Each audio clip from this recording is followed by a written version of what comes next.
ಮಾನ್ ಪ್ರವೀಣರು ಗೊತ್ತಿದೆ ನನಗೆ.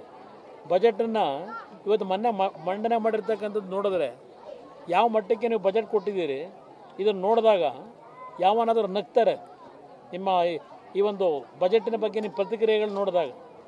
ಅದರಿಂದ ನಮ್ಮನ್ನು ನೀವು ಚರ್ಚೆ ಮಾಡ್ತಾಯಿದ್ದೀರಿ. ಪಾಪ ತಿಳುವಳಿಕೆ ಗೊತ್ತಿಲ್ಲ. ಪಾಪ ಬಿ ಜೆ ಪಿ ಅವ್ರದ್ದೇನೋ ಹೇಳಿದ್ರು, ಸ್ಲೋಗನ್ನ ಕೂಗ್ತಾಯಿದ್ರು, ಏನಿಲ್ಲ ಅಂತಲೇ ಹೇಳ್ತಾ ಇದ್ರಲ್ವೇ.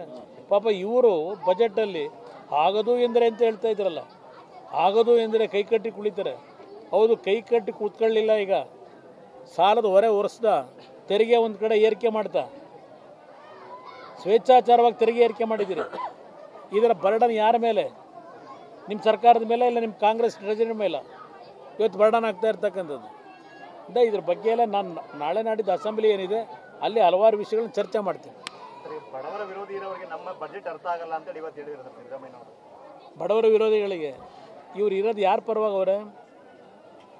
ಬಡವರ ಪರವಾಗಿದ್ದಾರೆ ಇವರು. 2,000 ರೂಪಾಯಿ ಯಾರಪ್ಪನ ಮನೆ ದುಡ್ಡು ಕೊಡ್ತಾ ಇದ್ದೀರಿ? ಈ ರಾಜ್ಯದ ಜನತೆ ದುಡ್ಡೇ ಅದು. ಅದಕ್ಕೆ ಸಾಲ ಎಷ್ಟು ಮಾಡಿದ್ದೀರಿ? ಒಂದು ಕಡೆ ಇಲ್ಲಿ ನೀವೇ ಹೇಳೋ ಪ್ರಕಾರ ಆಯ್ತಪ್ಪ 52,000 ಕೋಟಿ ಕೊಟ್ರಿ. 52,000 ಕೋಟಿ ಕೊಡೋದಕ್ಕೆ 1 ಲಕ್ಷ ಸಾಲ ಮಾಡಿದ್ದೀರಿ. ಬೇರೆದಕ್ಕೆ ಕೇಳಲ್ಲ ನಾನು. ಈ 52,000 ಕೋಟಿದೆ ಲೆಕ್ಕ ತಗೊಂಬೋಣ. 1 ಲಕ್ಷ ಸಾಲ ಮಾಡಿ 52,000 ಕೋಟಿಯನ್ನು ಕೊಟ್ರಿ. ನೀವು ಇವತ್ತು ಸರ್ಕಾರ ಸಾಲ ಮಾಡಿರೋದು ಅಷ್ಟೇ ಅಲ್ಲ, ಇಡೀ ರಾಜ್ಯದ 7 ಕೋಟಿ ಜನತೆ ಮೇಲೆ ಸಾಲದ ಹೊರೆ ಹೊರಿಸ್ತಾ ಇದ್ದೀರಿ. ಅಂತಿಮವಾಗಿ ಅವ್ರ ಜೋಬಿಗೆ ಕೈ ಹಾಕ್ಬೇಕು ತಾನೆ ನಾವು ಹಣ ಸಂಗ್ರಹ ಮಾಡಬೇಕಾದ್ರೆ. ಇದನ್ನು ಬಡವರ ಕಾರ್ಯಕ್ರಮ ಅಂತ ಹೇಳ್ತೀರಾ? 1 ರೂಪಾಯಿಗೆ ಎಷ್ಟು ಖರ್ಚು ಮಾಡ್ತಾ ಇದ್ದೀರಿ?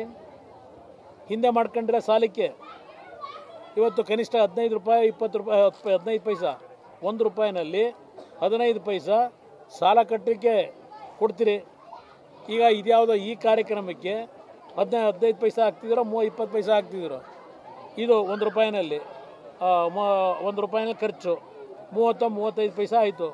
ಇನ್ನು ಸಂಬಳ ಕೊಡೋಕ್ಕೆ ಅಲ್ಲಿಂದ ನಿಮ್ಮ ಇವೆಂಥವು ಪೆನ್ಷನ್ನು ಮಗದೊಂದು ಇವೆಲ್ಲ ಇದಾವಲ್ಲಪ್ಪ, ಅದಕ್ಕೆ ಇನ್ನೊಂದು 30 ರೂಪಾಯಿ 30 ಪೈಸಾ ಹೋಯ್ತು. 60-65 ಪೈಸಾ ನೀವು ಈ ರೀತಿ ಸರ್ಕಾರದ ದುಡ್ಡನ್ನು ಖರ್ಚು ಮಾಡಿ ಅಭಿವೃದ್ಧಿ ಅನ್ನೋದು ಎಲ್ಲಿಂದ ಮಾಡ್ತೀರಿ?